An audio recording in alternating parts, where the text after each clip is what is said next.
The Necron's blade is a legendary dungeon sword crafted with 24 wither catalysts and a Necron's handle. When you see someone that owns this thing, you know they've played the game for a while. When you put it in your YouTube title, your views triple. Despite being in the game for over 2 years and only becoming easier and easier to obtain, its price has only gone up. But why? Necron's blade has 4 variants, all with different stats, and all of them excel at something, but the most popular variant by far is Hyperion, which gives the most intelligence. From that, you can probably tell what people use it for. Magic damage. Out of any weapon, it has the best DPS by far, and if that wasn't enough, it deals area of effect damage. If some items can kinda come close in terms of DPS, in terms of AoE, it's just on a different level. And if that wasn't enough, it also heals you and gives you a lot of damage resistance for some reason, or at least that's the case outside of dungeons. Inside, the Terminator is the best. It has better survivability than Hyperion since it's ranged, and it also has better DPS because it deals more damage per second. But outside of dungeons, it's not as good. Don't underestimate it, because it can definitely be very strong, but it's not even close to its power inside. Similarly, Necron's blade isn't great inside dungeons. It can still outclass Terminator at crowd control on lower floors, but on tougher floors you're putting yourself at a lot of risk for at most the same reward, which leads to people mainly using it for the damage resistance. But why does this discrepancy exist?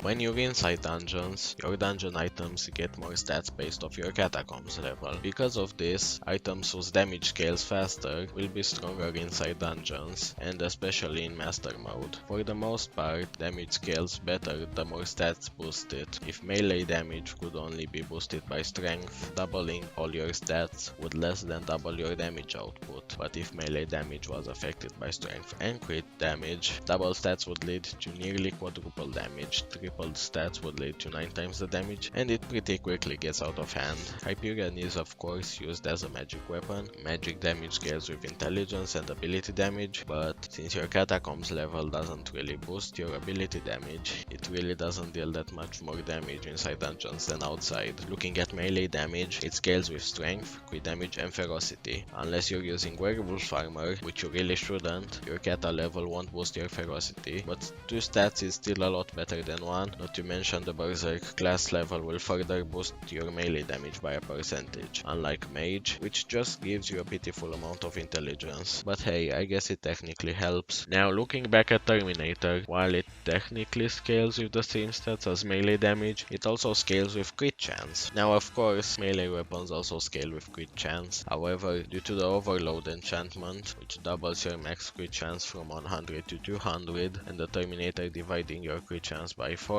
hitting the maximum crit chance is actually tough, unlike melee weapons, where it's pretty much free. And more importantly, I'd say, the archer class gives a massive boost to arrow damage, way higher than the melee damage boost berserk gets. When dungeons first came out, there were no short bows or bone meringues, and you were stuck with using the mosquito bow, so instead of buffing bows to make them good, they purposefully gave the archer class really good stats to make them good only inside dungeons, and they still sucked. To be fair, aiming was a thing back then, which made bows much more brainless to use, and because of how bad magic damage was before the Reforge update, which came out right before dungeons, bows were realistically the only option for range damage for quite a while, so I guess they were actually pretty good outside of dungeons. It's pretty unfortunate seeing an entire weapon type fading into near uselessness, but that's not what this video is about. Back to Hyperion and Terminator. What can be done? Well, most importantly, is there anything to be done? A lot of people don't seem to think there is anything wrong with the way the system currently is. I mean, the atom split katana is only good against void rooms by design. What's wrong with Hyperion and Terminator also specializing to some extent? Not to mention, Hyperion is the single most expensive weapon in Skyblock, with only Terminator even coming somewhat close at half the the price, so isn't it balanced for it to be the best? I've noticed whenever you bring up Hyperion and Terminator potentially needing some sort of change, the discussion always becomes about balance. So, are Hyperion and Terminator overpowered? Truth is, it doesn't matter. What matters is whether or not their current state has a negative impact on the game. Don't get me wrong, balance is important, but just because something is technically balanced doesn't mean its design is flawless. With Hyperion especially, the admins are arguably limited by its current state on what content they can add. I've briefly mentioned this earlier, but while Hyperion's DPS is really strong, its AoE is completely incontestable. The only late game grind outside of dungeons that requires good AoE is the Kudra fight, which kinda keeps it balanced since you'll only use Wither Impact at its highest potential in a very specific situation. However, this also means that if the admins plan to add any new late game content outside of dungeons that requires crowd control, Hyperion would be pretty much required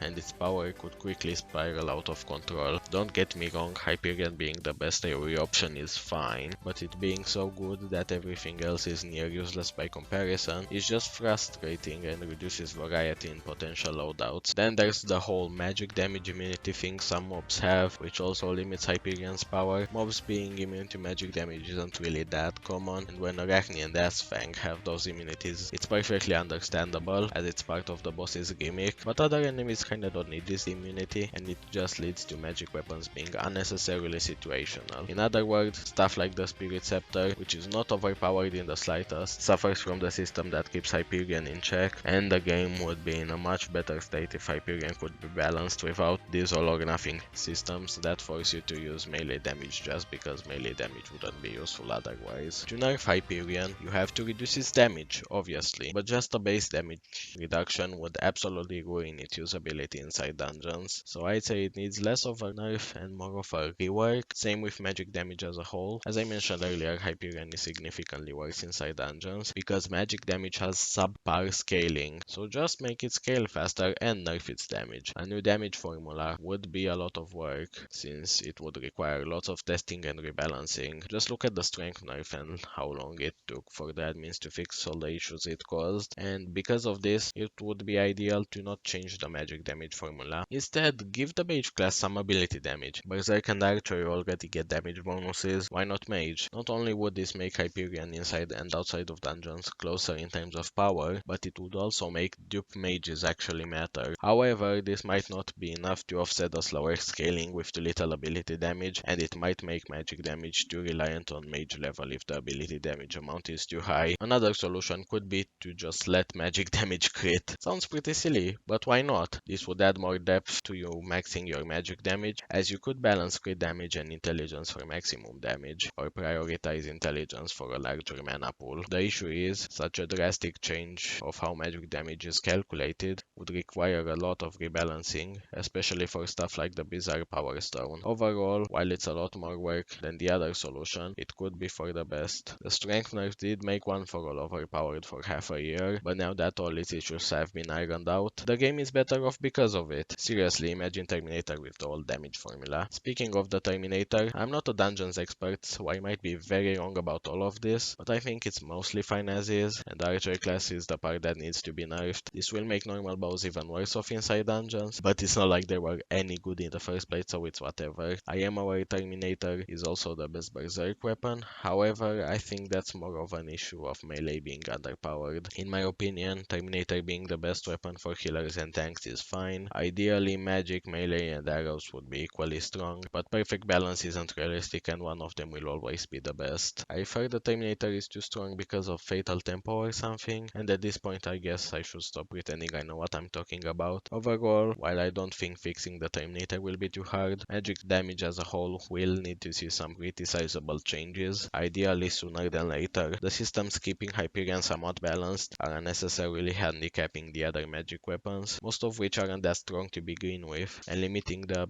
applicability of an entire class just because of one item is obviously bad game design. If you think I'm wrong, make sure to dislike and leave a comment since the algorithm likes that, and if an admin is watching this, cool. That's it, bye.